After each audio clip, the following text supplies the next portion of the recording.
Hello student, in previous lecture we have discussed about the lifting the corporate veil, and hopefully you understand what is corporate veil and how to lift it and why to lift it. How नहीं, why to lift it.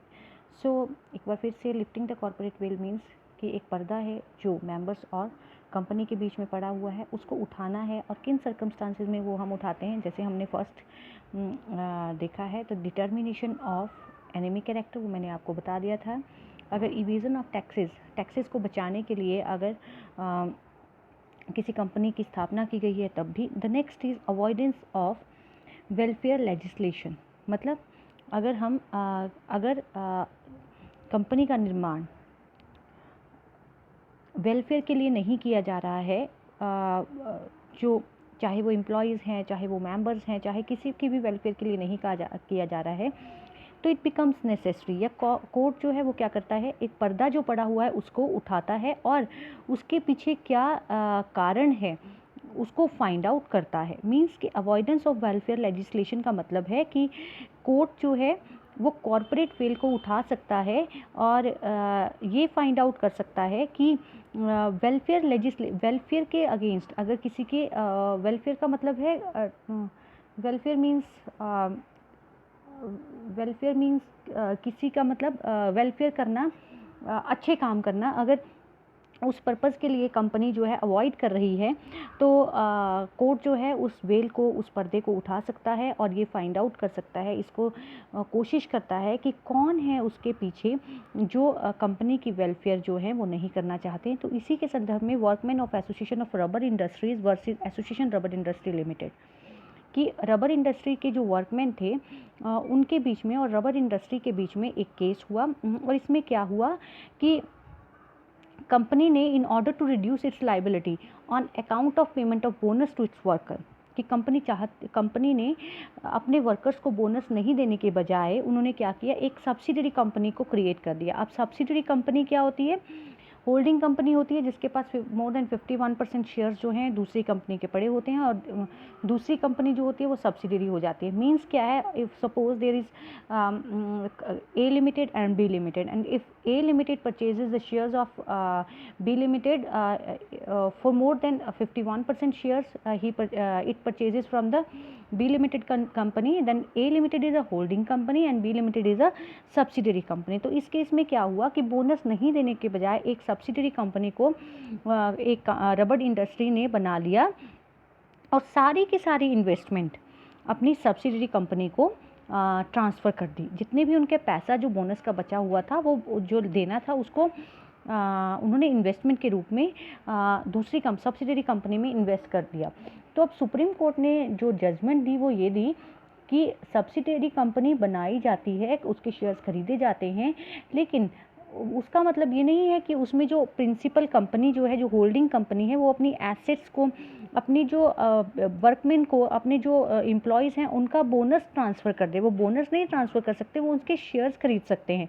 तो इसलिए ये find out किया गया कि जो ये company थी और उसके अगेंस्ट जजमेंट दी गई कि सब्सिडरी कंपनी की अपनी बिजनेस नहीं है, अपनी इनकम नहीं है, उसने होल्डिंग कंपनी ने सब्सिडरी कंपनी को बनाया और बोनस फंड जो है, जो लाइबिलिटी है, जो वर्कमेंस को देना है, जो लोगों को देना है, उनका पैसा जो है वो कहाँ ट्रांसफ़र कर दिया है, सब्सिडरी कंपनी में.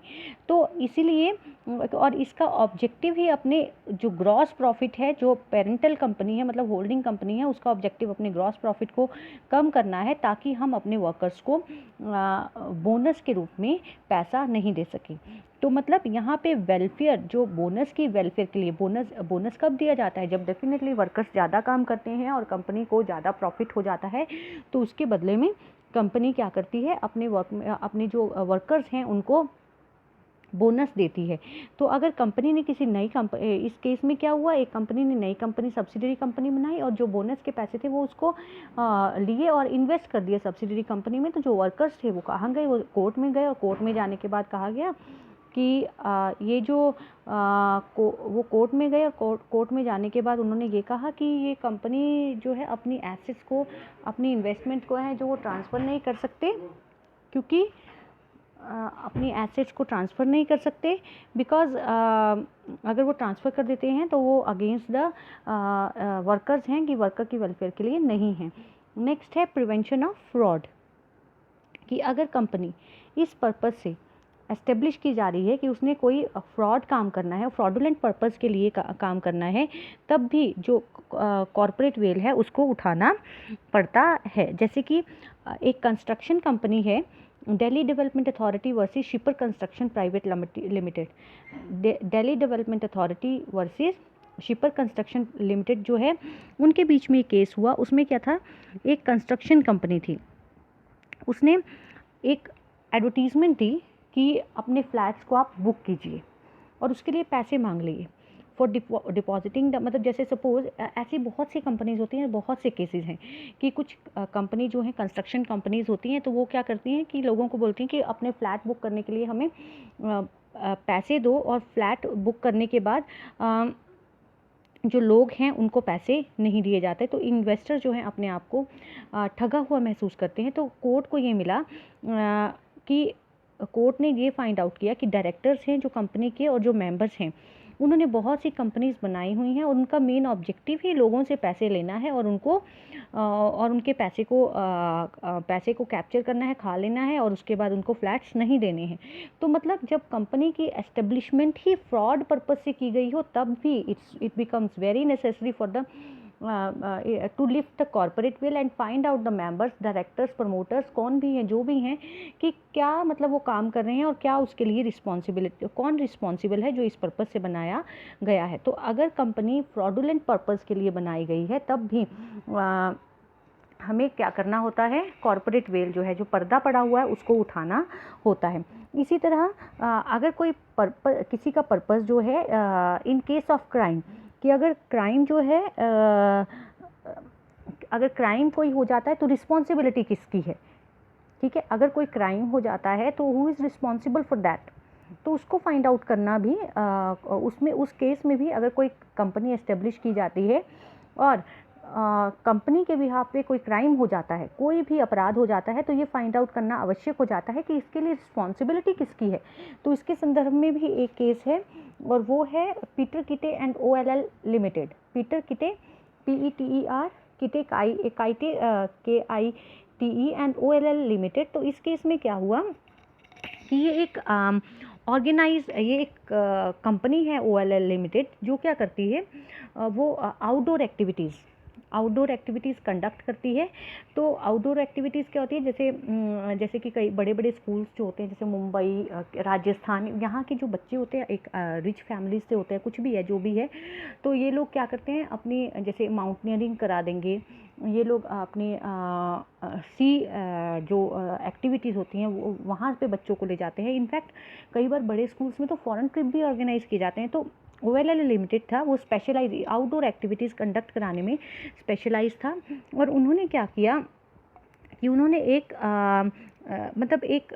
कैनोइंग, कैनोइंग मीन्स कि जो एक टाइप ऑफ बोट होती है, उसमें कुछ बच्चों को लेके गए और जो 4-6 ईयर स्कूल पीपल्स वर ड्रॉन, मतलब 6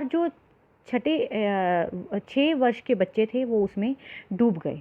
तो जब डूब गए तो उनके पेरेंट्स ने केस किया। तो अब पता लगा कि OLL लिमिटेड ने क्या किया था, उन्होंने कोई क्वालिफाइड पर्सन जो थे वहाँ अपॉइंट नहीं किए थे, कि जिनको की स्पेशल ट्रेनिंग दी गई हो कि किस तरह से बच्चों को इन ट्रिप्स में ले जाया जाता है और किस तरह इनको बचाया जाता है। तो अब कंपनी का जो डायरेक्टर है उसको फ़ाइन किया गया और उसको 3 साल की सज़ा दी गई। और वो जिसको फ़ाइन किया गया वो पीटर काइटे था, और उस पर 6000 पाउंड जो थे उस पर जुर्माना ठोका गया और साथ ही साथ उसको 3 साल की सज़ा दी गई। तो मतलब कि अगर कोई क्राइम हो जाता है तो कौन पर्सन रिस्पॉन्सिबल, जैसे लारजी डैम में हुआ था, तो लारजी डैम में भी बाद में यही बोला जा रहा था कि उनके जो टीचर्स थे वो मतलब दे वर नॉट वेल ट्रेंड और उनको बच्चों को नहीं लेके जाना चाहिए था। तो ये सब चीज़ें जो हैं ये मैटर करती हैं कि अगर कोई क्राइम हो जाता है कंपनी के थ्रू तो who are responsible for that crime.